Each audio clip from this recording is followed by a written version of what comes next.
to yabon manzon Allah sallallahu alaihi wasallam sunna ne mai asali mai karfi, amma yana da ladabi, yana da ladabi, yana da ladabin da ya dace a ce ga ta hanyar da za a yi, yana da ladabin lafuzzan da za a yi amfani da su. Ba manzan Allah ne shin ya tashi mutum sallallahu alaihi wasallama ya yi magana cikin ya huɗuba ga wani wafd da suka zo, ya fara magana ya ce man yuti illaha wa rasulahu faqad rashada wa man ya'sihi ma, manzan Allah sallallahu alaihi wasallam ya ce ya zauna. Sahabin annabi sallallahu alaihi wasallam a hadaran manzan Allah sallallahu alaihi wasallam yana zaune, ma'ana baka iya kyautata yabo ga Allah da manzan Allah baka zauna. To saboda haka ashe kyautata yabo ga Allah da manzan Allah sallallahu alaihi wasallam ma yana bukatan karatu, yana bukatan aje wajen malamai. Da gaske ne ana kuskure sosai cikin abin da ake jingina wa manzan Allah sallallahu alaihi wasallama a waƙoƙin da ake yadawa na yaban manzan Allah. Da gaske ne akwai kurakurai kwarai da gaske.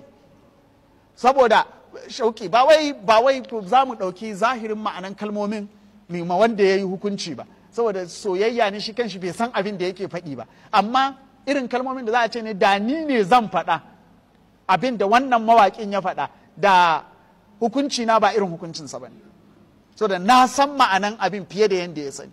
Ko za a ga ana mai da Allah mabukaci, wai cikin yaban manzan Allah sallallahu alaihi wasallam sai a rika mai da Allah kamar mabukaci zuwa ga manzan Allah. Ko ba a waka ana faɗin maganganu irin waɗannan lafuzza, haɗari ne babba. Allah subhanahu wataala ba wai sai ka yi su'ul adabi ga hadaran Allah sannan za ka yabi manzan Allah ba.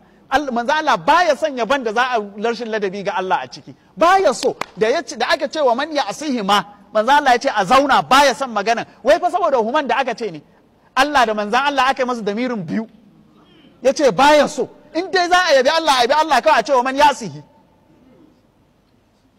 Dan me za a ce wa man ya'sihi ma? Ya ce a zauna baya son yabon annabi sallallahu alaihi wa alihi wa sallama.